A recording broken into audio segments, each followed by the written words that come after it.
Good morning. This is Susan Hall, and I'm president and co-founder of 95% Group. Thank you for joining us on this Facebook Live today. Today we're going to talk about diagnostic assessments, and it's one of my favorite topics to talk about because it can matter so much and make so much difference for your results if you're implementing MTSS. So first of all, I want to thank you for joining us. Those of you who are live, give me a thumbs up, give me questions. I love to have it interactive, so I'll be watching the screen to see what you have asked as I go through this short session. I'm going to do, just 6-7 minutes on this topic of diagnostic assessments. So today I'm going to cover what role do they play? How do they fit into your bigger framework with all of your other assessments? I'm going to talk about a concern I have for things I'm seeing out there in the marketplace, with different districts adopting different types of assessments. And then I'm going to talk about the characteristics of a really good diagnostic assessment and how important and essential it is and why that is true. All right, so let's talk about that big framework. As you think about all of your assessments, diagnostic assessment is one of 4 types. So I always use this framework where you have a universal screener that's given to all students periodically, say 3 times a year. You have diagnostic assessments, which are used only with those students who are below benchmark on your universal screener, and it's used to probe down deeper and figure out exactly what students need. Then you have progress monitoring, and lots of times your diagnostic assessment is your best instrument to use for progress monitoring, depending on what you're teaching in your skill group. And then finally, you have an outcome measure.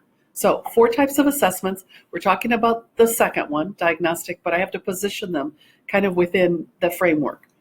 So I want to talk now about this concern before I go into the diagnostic information some more. I have this concern about what I'm going to name hybrids. Okay? What's happening in so many schools is that they are adopting a single instrument that they think does both of those things, universal screening and diagnostic. And the problem is what you experience whenever you go with a hybrid.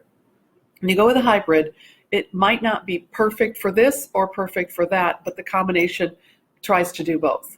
And I believe there are fundamental differences between universal screeners and diagnostic screeners in what their purpose is and how they're designed. So here's what each does.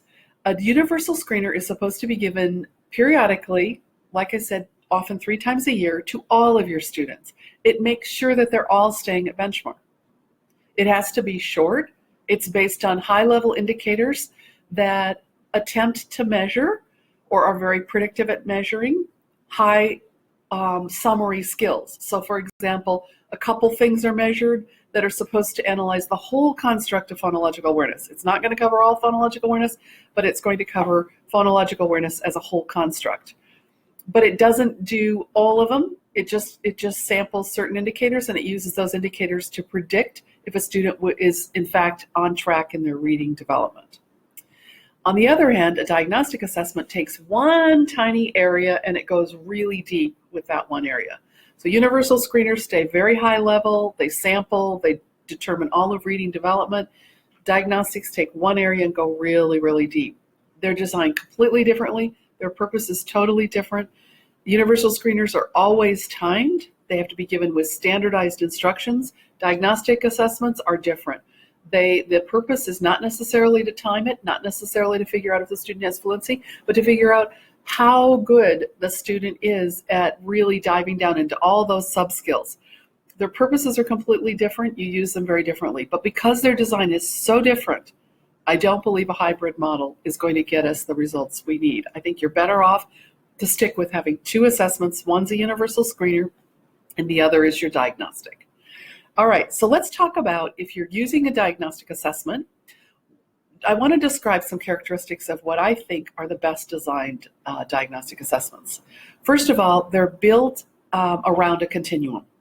There's a sequence, and generally you're testing the skills in order from the simplest to the most complex. Now, having them in a sequence matters, and I believe the best ones test one skill area at a time. They don't try to use an answer on one word to give you information on 5 different phonics skills, because there's too many things mixing up when you start doing that. So you're assessing a single skill each time, each subpart of the test. Don't add them together. Adding the sub-skills really doesn't help you. It's not what the purpose of this is. So let's say you're doing a phonics diagnostic assessment, and it adds up. You're supposed to add up how well the student does on short vowels and long vowels and R control vowels, etc. So what you're going to end up with is a score that tells you that there's a phonics issue. But we already know that. We wouldn't be giving the student a phonics diagnostic if we didn't know they already have a phonics issue. What we need to know from our phonics diagnostic is exactly what does he already know and what is he struggling with. So you want to have short vowels tested separately from short vowels with consonant blend, short vowels with consonant digraphs, long vowel silent E separate from other patterns like vowel teams. So keep it all separate, assess one thing at a time, go in sequence. And the benefit of going in sequence is you want your assessment to enable you to stop testing as soon as you have the answer you're looking for. And the answer you're looking for is simply, where is his lowest missing skill? Because that's where I'm going to start. That's the group he's going to be in. So I want to be able to stop once I know that. There's no point in giving him the whole rest of it, because I already know that I got to start him at this skill. So you want it to be one skill at a time. Don't add the scores. Be able to, by going in an order, you can stop when you have the answer you want, which is the lowest missing skill. That's the group he goes in now. Another thing you need is you want alternate forms. And the reason you want alternate forms is because you want to be able to progress monitor with that diagnostic assessment sometimes. Your universal screener may not be measuring what it is you're teaching in your group. Let me give you an example. If you have students in a long vowel silent E group, your universal screener is going to use passages in like oral reading fluency. There may be very few long vowel silent E words in there. So you're really not going to be able, from a progress monitoring of an oral reading fluency passage, you're not going to really see, did he learn what I'm teaching right now, which is long vowel silent E. So your alternate form of your diagnostic assessment is often the best thing for progress monitoring. Also, one last thing to look for is you don't need a ton of probes. About 10 on your diagnostic assessment will tell you everything you need to know on a single skill. That means only 10 prompts using preferably nonsense syllables, 10 prompts to test long vowel silent E, 10 to test vowel teams, 10 to test R control vowels, 10 to test syllable types, etc. So 10 probes is about all you need. Sometimes in our diagnostic assessments, you'll have real words with that pattern embedded in sentences, and that's also useful information. But the most important thing is actually in a phonics diagnostic assessment, the most important thing is to be able to see how students perform in nonsense words or nonsense syllables, because that is more like, that's emulating, okay, what happens when a student comes to a word they do not know. So we definitely want to have our diagnostic screener be able to do all of that for us. So with that, I'd like to conclude this session. If you have more questions, continue to email them. We'll check and we'll be able to go back out to you via Facebook and answer any of the questions. Thank you for joining us today. This was a very brief exploration of what a diagnostic does, why it's so important, because if you want to get to skill groups, you're going to have a diagnostic assessment. You have to have something that tells you exactly what they've mastered, what's the lowest missing skill. That's the first group that the student goes into.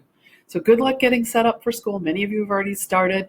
I hope you're looking really seriously as you start this new year at all of your assessments. Make sure you have what you need, because after all, if you want results from MTSS, you got to be able to get kids into skill groups. And the only way you're going to get them into skill groups is have really good diagnostic assessment data. It's unlikely you're going to be able to group by true skill deficits without it.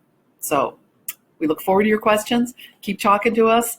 We look forward to our next time will be at Facebook Live. Check back with us, share this with your colleagues, and we look forward to continuing our discussion. Thanks for joining us today.